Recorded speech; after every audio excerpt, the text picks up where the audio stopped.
Okay, so if you're watching this video, you obviously have a woman, you have some male friends, and these are male friends that you are a little bit insecure about. Men who you believe are basically after her. What they're doing is waiting for you to make a mistake, rightly or wrongly. Now, the reason I say rightly or wrongly is because the truth is you might actually be wrong about these guys' intentions. Personally, I've never had a female friend where I've been waiting for her male friend, for her boyfriends to make a mistake so I could swoop in. I've never actually done that. But still, the fact does remain that a lot of guys do that. Maybe even most men actually do that. So if your woman has male friends, the odds are that they are actually waiting for you to make a mistake. So what do you do? How do you handle it? Well, the first thing to realize is that her arousal is different to yours. What does that mean? What it means is that while a man could quite happily be happy with his wife, happy with his girlfriend, but then just happen to have like an affair with a stripper or some random woman on a random night, women don't really act like that.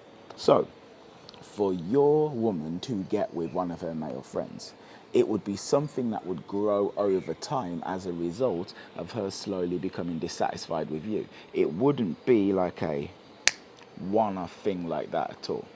It's not the way it works. So essentially, all you really need to do is make sure you don't put a foot wrong. That's it. You just have to stand tall in your own power. Like, here's one thing. One thing is, if you are insecure about one of her male friends and you bring this up, you're not helping the issue at all. Like, you're not.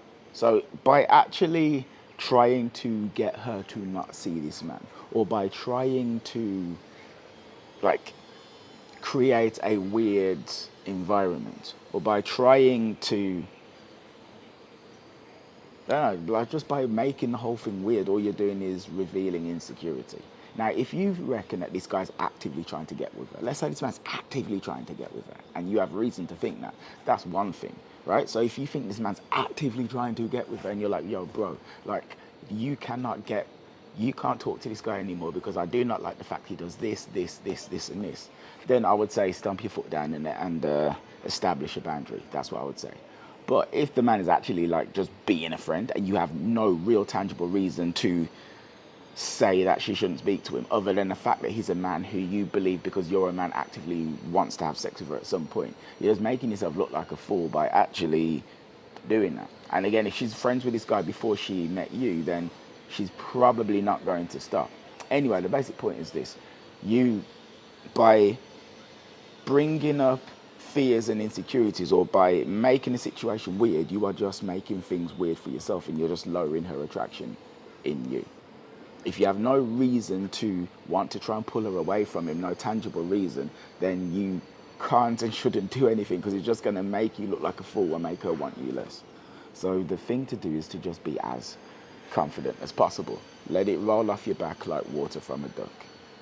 If she, provided she hasn't crossed any actual boundaries, just get on with your life, because you just getting on with your life is actually very attractive. Like I said, her attraction, her odds of leaving you for him or cheating on you with him, it's more about her losing interest in you over time and growing a connection with him over time rather than a one-off thing. So you just have to focus on being the best version of yourself. Another thing to do is just honestly, if you don't give her a reason to want to look another way, she's probably not going to. So again, something that men can do and do is men can be largely happy with a woman, but still sleep with another woman for variety. It happens all the time. Women tend to not do that. So if a woman actually cheats on a man with another man, the odds are that she was very unhappy with that first man and she slowly got to know the second man. So like, what's a scenario that often comes up? Woman is at work and she knows a man at work and they kind of start texting each other, and that texting, it becomes more intimate and more affectionate, and they become more amorous and blah blah blah, and eventually it becomes a really full-blown affair, to the point where by the time she's actually in an affair with this new man, she in her mind sees this new man as actually the man that she's with. She's replaced the original man with the new man. That's kind of how women work for the most part.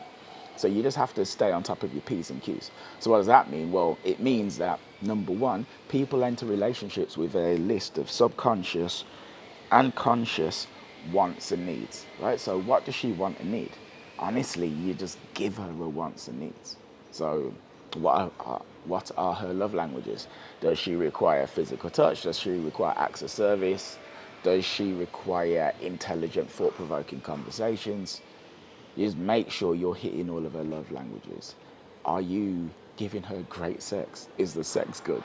If it isn't good, are you doing anything to improve it? Is your sex formulaic? Are you giving her a reason to actually get bored? Are you working on yourself as a man, or are you just kind of letting yourself go? For instance, are you in the gym trying to stay in shape, or have you just kind of let yourself slide and slide and slide since you actually got with her? What's happening with you financially and in your career? Do you have drive? Do you have ambitions? Do you have a life outside of her? Do you have some goal that you are working towards and it's like, this is the thing that you are doing? For instance, I'm writing a book right now. It's called N-Word and it's an erotic novel. Any woman who dates me is aware that I'm writing this book, and they can see me promoting this book on Instagram, and it's a very attractive thing. And in fact, they can see other women reviewing this book on Instagram as well. So women who date me can see other women reviewing my erotic novel on Instagram, which implies a lot. It implies I'm doing something with my life, and it also implies that I've got other women in my sphere as well. There's that. Do you have other women in this sphere? Here's a good one. So, like, do you have female friends? Because if you've got female friends, like, the subtle reminder of those female friends of your general worth and attractiveness as a man is going to be fantastic to keeping your woman around and making her not want to leave or cheat on you with one of her male friends. It'll help a lot. When you guys go out, like you go to a bar or a club or wherever, you go to a restaurant, do you just like ignore the staff or everyone else around because you're shy? Or do you actually engage in a bit of banter with the waitress who serves you? Do you engage in a bit of banter with the barmaid who serves you? Do you engage in a bit of banter with the other couple that are sitting to the left of you? Because if you do those sorts of things, little things like this will just remind her of your worth and remind her of her attraction for you and make her not want to leave. There's a lot of stuff to do. But essentially, it's kind of like this, right? So she has female friends, male friends, sorry. She's got male friends. And you believe that these male friends ultimately want her. You're probably right, okay? You're probably right. But it doesn't really mean what you think it means. So it's like, provided you do not put foot wrong, you should be fine. And the truth is that if you're in a relationship with somebody half desirable, you should expect this anyway, because you're not going to be in a relationship with anyone that anybody wants, but have nobody want them. So you're always in competition. You're always in competition with other men who want the thing that you have. So just accept it, be the best version of yourself, and it is what it is. But that is it for this video, and I just want to say something. I have got a book coming out, and this book is called N-Word. It's the erotic novel I was just talking about. And if you want to know how to communicate with women in a way that creates a sensual, erotic, carnal atmosphere, you should totally read this book. It is fiction, but it's hot. It's hot, and women like it. Women like it a lot. And if you are able to communicate with them in the way that I communicate in this book, you will blow their minds. You will blow your woman's mind, I absolutely guarantee you. But that said, take it easy, have yourself a great day, and ciao. Oh, and by the way, like and comment and subscribe as well if you're feeling everything I'm saying.